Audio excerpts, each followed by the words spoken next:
Welcome you each Saturday at 10:30 a.m. Eastern Standard Time by the Leadership Doctors, Dr. Sheka Houston and Dr. Tammy Taylor, best-selling authors, consultants, and speakers of Create and Educate LLC. Create and Educate LLC is an educational consultant and literary firm that provides professional development to schools and community.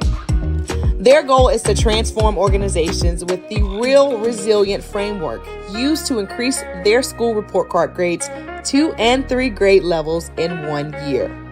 REAL stands for Respect, Excellence, Accountability, Literacy, and Leadership. This framework is used to coach leaders and teachers and build student efficacy while putting systems in place that aligns the work of the school improvement, making the process manageable. When the work is manageable, teachers and leaders don't stress out or burn out. The Leadership Doctors alignment systems are designed to help schools evolve and grow, all while instituting protocols and processes designed to promote collaboration and collegiality. The implementation of the alignment framework prevents some of the most common problems in education, where leaders sometimes aren't sure where to start, or in our new age of educating, leaders need a trusted sounding board that allows them to be vulnerable and transparent, preventing loneliness at the top. The framework doesn't just help leaders, but also prevents teachers from burning out from too many initiatives and embracing teachers as they are the experts.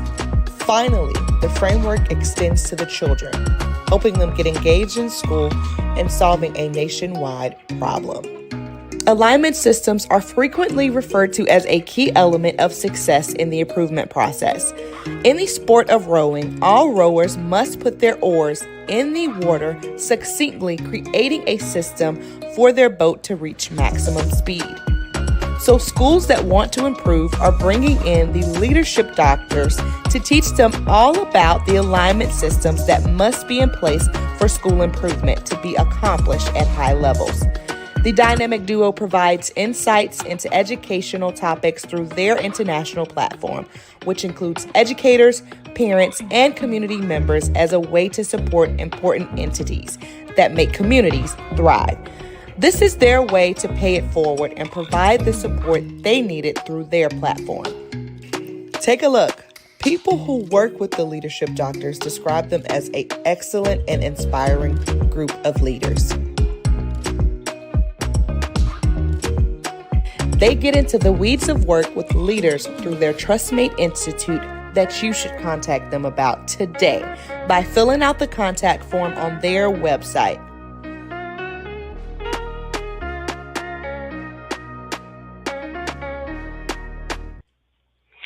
It's Super Saturday, everyone. Welcome to the REALL Academy, brought to you by Create and Educate with your Systems DoctHers, HERS. I am Dr. Sheka Houston. And I, although you can't see me, am Dr. Tammy Taylor.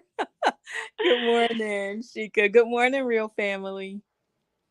Good morning, Tammy. Good morning, everyone. As you can see, we are having some technical difficulties. We don't know if it's StreamYard or the internet provider, but we have tried to just make this work this morning to ensure that we could bring you episode 151, Yes, where we're going to be talking about setting up systems of excellence for a successful school year. absolutely. So it has been a busy few weeks for Tammy and I. We just want to share some of the work that we've been doing. This is from a leadership retreat where we were presenting on this very topic, setting up systems with these leaders, systems of success and systems of excellence. So, just shout out again to Marion County School District. They are under superb leadership with Yeah. Dr. Candice Bethay, and they're doing some phenomenal work over there. Yes, and it was such an incredible experience for us to be a part of that kind of energy. It was a fabulous, fabulous 2 days. And we salute you, Dr. Bethay, for the work that you're putting in and your entire team because you guys did an incredible job. Oh, they did. It was awesome. And shout out to Avid Center. We just are returning from Tampa Summer Institute. Uh, Yes. Shout out to the 94 administrators that were a part of my training on myself and Heather, my co facilitator. They were learning about instituting Avid at their site. So they were a great group of leaders. They were excited. They were on fire. They had that passion. So we know that great things are going to happen at their schools. And I was had the pleasure also of working with my site teams, which Tammy School was one of the site teams. So shout out to Great Falls Elementary, Chester Middle School, Louisville High School, as well as Louisville Middle were represented. Yes, and it was a great week of learning with my team. So thank you so much, team, for coming together and being a part of that learning experience. And we are going to continue our learning together and institute some planning for the year on July 10th and 17th. So the work continues. And again, I echo shout out to Chester Middle School, Louisville High School. It was a pleasure to meet the new interventionist over there, and Louisville Middle School, where you could see the teams digging into the work that has to be done to create the makings for an excellent school year, which segues us into what we're going to be talking about today. It really does because no matter where you are, you have to have great systems in place in order to be successful. So, our topic for today for episode 151 is setting up systems of excellence for a successful school year. And you see the framework that's over my shoulder. This is our REAL framework that stands for respect, excellence, accountability, literacy, and leadership. And although there are 5 parts to our framework, everything is organized into 3 systems. So we have talked about systems of respect, systems of leadership, and today we are talking about systems of excellence. You want to Love start us it. off, Tammy? Yeah, I was going to talk to them just briefly about when Sheikah and I were planning. I was thinking about how there is a quote by Aristotle that I use when we are training together sometimes and we're talking about excellence. But I use this throughout the time that my school, we were in CSI. We were always striving for excellence. But one of the things that we had to be clear about as we started out on that journey was what is excellence? Like, what are we saying this is? And Aristotle's quote says, excellence is an art won by training and habituation. We do not act rightly because we have virtue or excellence, but rather we have those because we have acted rightly. We are what we repeatedly do. Excellence, then, is not an act, but a habit. And if Aristotle was correct, and I personally believe he was, excellence has to be defined. We have to be sure that we are specific about what we're aiming for. So for me, ensuring that we're operating from a clear set of values and common beliefs that are practical enough that they can be practiced by everyone, and that those systems that are being set up are constantly communicated to everybody, that staff, students, families, the community, because we're all working towards the same goal. We can establish what excellence looks like and what excellence sounds like and what excellence feels like in our respective sites. You are absolutely on point, Tammy, and I love that quote. He said that we are not what we say, but what we do. Excellence Yes, is we not are what what we we say. repeatedly do. We are what we repeatedly do. I love Yes. that. And I think that Hmm. is exactly right because a lot of people, like I say a lot of times, especially in education, we can talk the talk, but what we repeatedly do is Right. what we are. And I think Tam, if you're familiar with Tammy and I, you know that before we start anything, we make sure that we unpack it. And that's one of Right. the errors of so many people in leadership. A lot of times the work is at the forefront of the brain and we want to just get straight to the work. Like our mentor and the GOAT, Principal Kafele, our mentor always says, we got to take our time singing these love songs. So you cannot just jump straight into it. You have to make sure, like Tammy said, that everyone is singing from the same sheet of music and Right. we are defining excellence the same way. Right. So think about that. Those of you who are at schools, organizations, no matter where you are, um, when excellence comes to mind, what does that look like at your school? At Mhm. my school, I had a rule, in basketball, they got the Jordan rule and different rules and different industries. But at my school, I had the Lizzie and Bella rule. So if you know me, you know Lizzie and Bella are my daughters. And I lead through the lens of a mom. So my expectations and the way that I operate with my children Mhm. is from a very high standard. So that rule was, and everybody knew, I went through motherhood while I was in the assistant principalship before I became a principal. So everyone knew how I was. And so if it wasn't good enough for Lizzie and Bella, it was not good enough.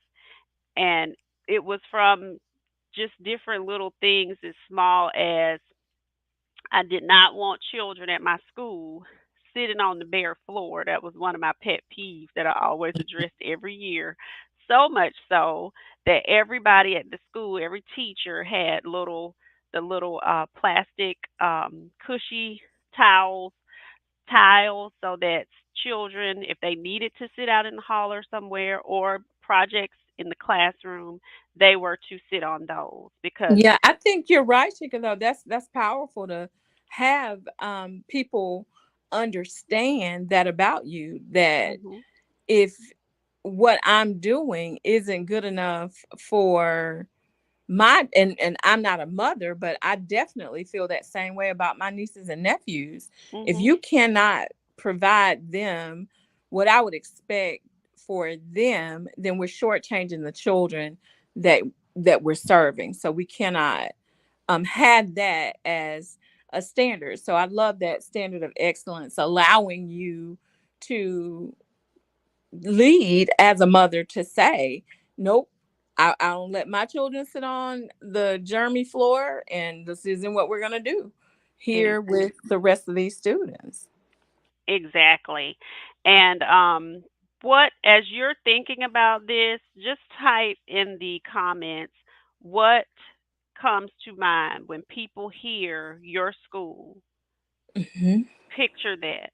Because if it is not pictures of excellence, then, just know that we are here to help you do the work to Right. get to where you need to be. But you definitely have to have systems in place for And their you have to success. be able, Shika, I think too, because remember, if you think back, and I'm talking about just a few years ago, you think back to a time when the name of our schools came to mind, and the images were not of excellence. The Mm, images were of failure and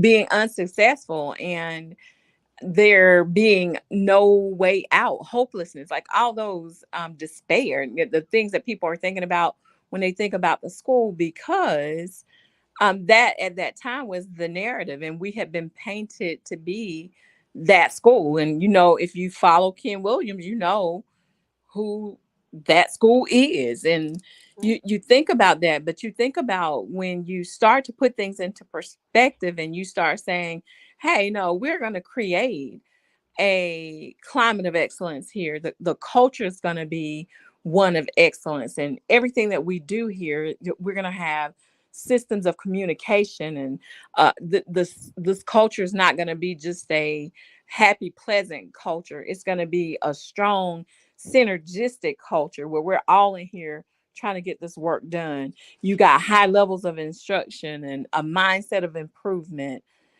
Those things are the kinds of things that changed the image that people have of the school now. So when you hear the school's names, I don't think anymore that people are saying, oh gosh, what a hopeless place.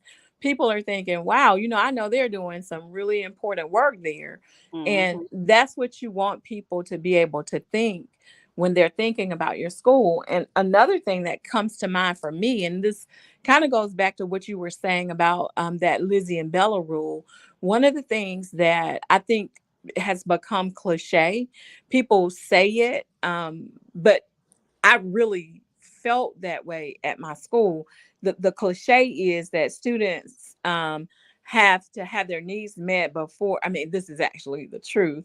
Students need their needs met before they can thrive academically. But that cliche is you have to be able to Maslow before you can bloom. And we know that bloom can be Bloom's taxonomy, but it could also be Costa's questioning. It could be the DOK questions. The point of that is physiologically and safety and all those things that come to mind when you're thinking about having the needs of your children met and the needs of your staff met, making sure that we got SEL things in place to make sure that people are okay. That's Mhm. another part of making sure that we're providing systems of excellence that people understand and we all are able to respond to. Most definitely, Tammy, and that goes right back to our framework. If you see it right over my shoulder, the door is how you access the rest of the framework, and that Mhm, fits into exactly to what Tammy said. Without those systems of respect, we can't mhm, get to anything else. So mhm, until people understand that you care and that you understand as the leader that we are in the people business before mhm, we are in any other business, and until people's needs are ready to receive things, like Tammy said, physiologically and emotionally, none of that framework, the rest of it, you can't get to it. mhm, So mhm. that's why the respect, the door of our framework is respect. So you are exactly right, Tammy. And you know Um, what, Shika, sometimes, and I read this in an article. It was about a young man who was very, very, very bright, but mhm, he stayed into trouble like all the time. mhm, And he was young, but somehow or another the teachers were missing what was happening with him.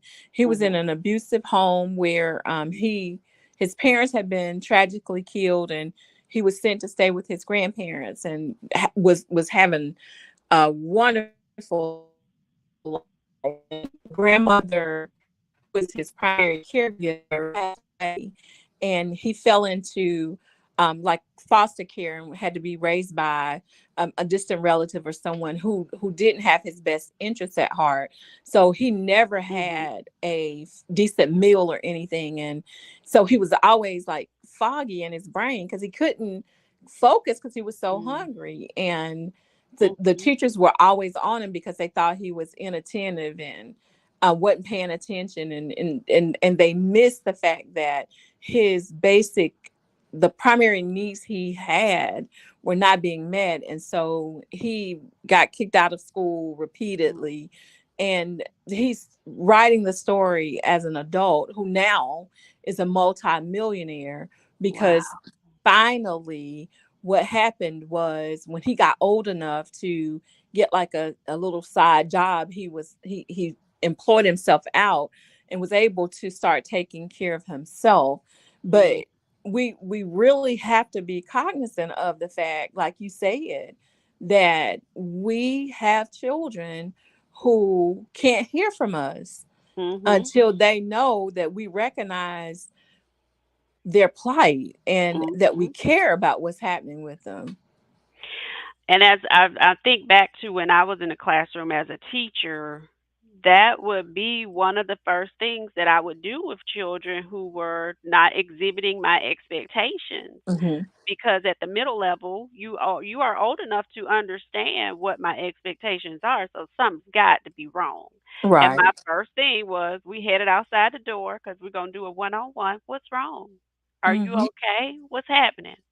Are you hungry? Would be one of my first questions because I Hmm. kept crackers, things in the Hmm. drawer, because that was one of the common things. But to Hmm. have gone his entire academic career and nobody ever said what's wrong, Hmm.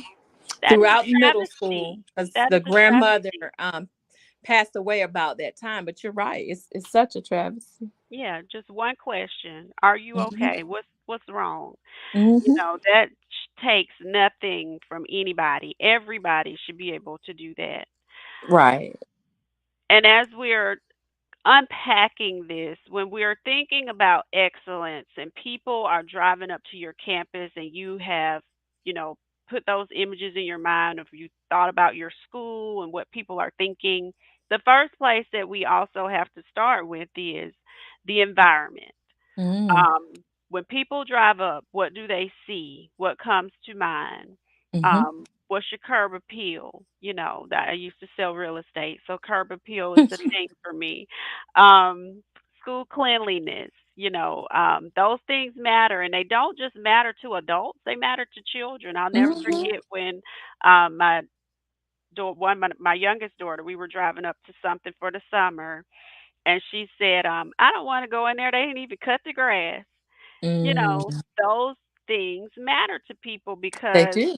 your attentiveness to your environment says things to people. It does. It says, I care about this place and I want you to care about it too. Or it says, I don't.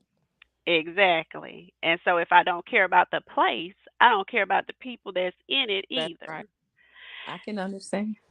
So that really fits into those, that systems of excellence. What's on the walls? What's your messaging? What posters Hmm. are up? Who is up? Is it representative? What's in your trophy case? All of those things matter. Then we get to expectations. Do you have expectations that exhibit that you believe that excellence exists at your school? Right. So, do you have the same set of expectations for everyone? Are they high expectations? And just Hmm. like you mentioned Ken Williams before, and that he mentions that school, he also mentions, things like people saying, oh, bless their hearts, they're from Hmm. poverty, or bless their hearts, they're XYZ. We don't want any bless your hearts in any systems of excellence. No, ma'am. That does not mean you can't have empathy for people. We have empathy because that's why we're meeting those needs.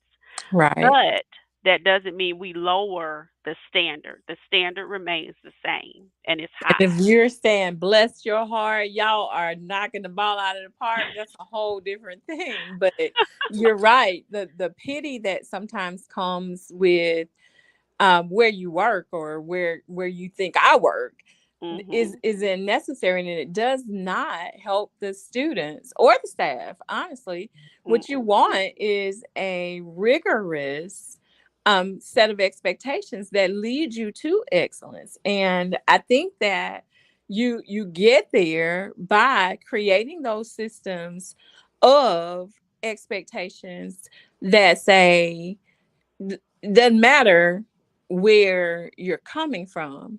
Mhm. What matters is where you're heading to, and we're going to help you get there. Exactly. And it really goes back to what Tammy talked about from the beginning.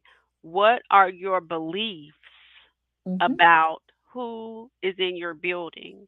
And that Right. is beliefs of What do you believe about your teachers? Because sometimes there could be negative views and how people interact from staff to teachers. And I made sure at my building that this is going to be a relationship that's respectful.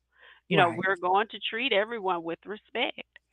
Um, Hmm. what do people believe about your children that are showing up? What are the Hmm. beliefs from the people in your building about the community?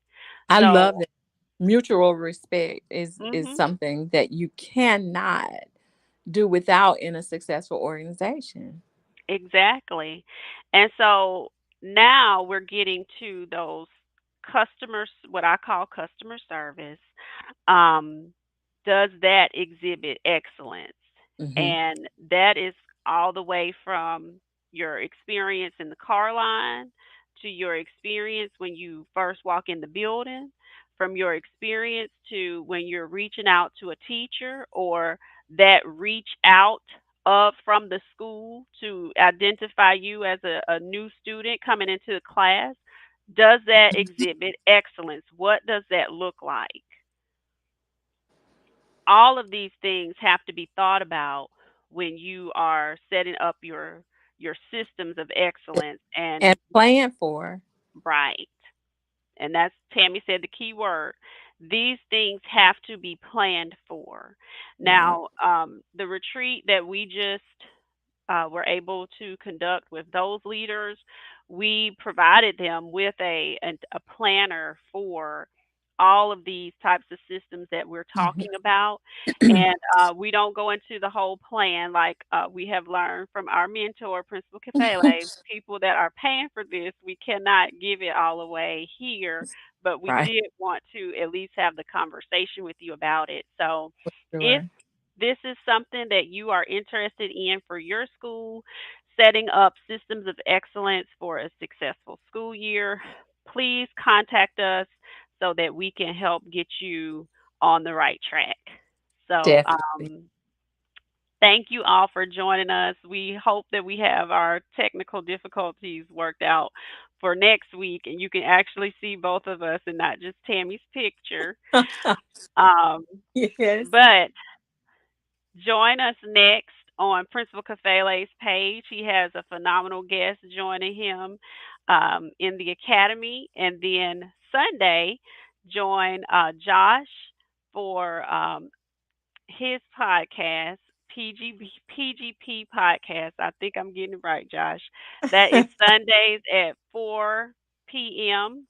I think it's 4, and I don't know. I can't. I got to get the time zone right. It might be 5 Eastern, and then back on Saturdays, we are the Fantastic Four, Sensational Saturdays, Super Saturdays, Sensational Sundays. Fantastic Four starts off with Principal Sean Hurt, and then Create and Educate at 10:30. So you all have a Yeah. great rest of your Saturday.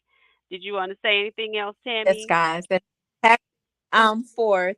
And again, sorry, so sorry we experienced StreamYard difficulties this morning. I'm actually on a phone. So this is how much we wanted to make sure we got you all this content this morning. But we'll not be with you guys before the 4th. So we have to hope everybody has a happy um 4th weekend next weekend if you celebrate that. And if not, we will see you back here on next Saturday. Happy Saturday, everyone.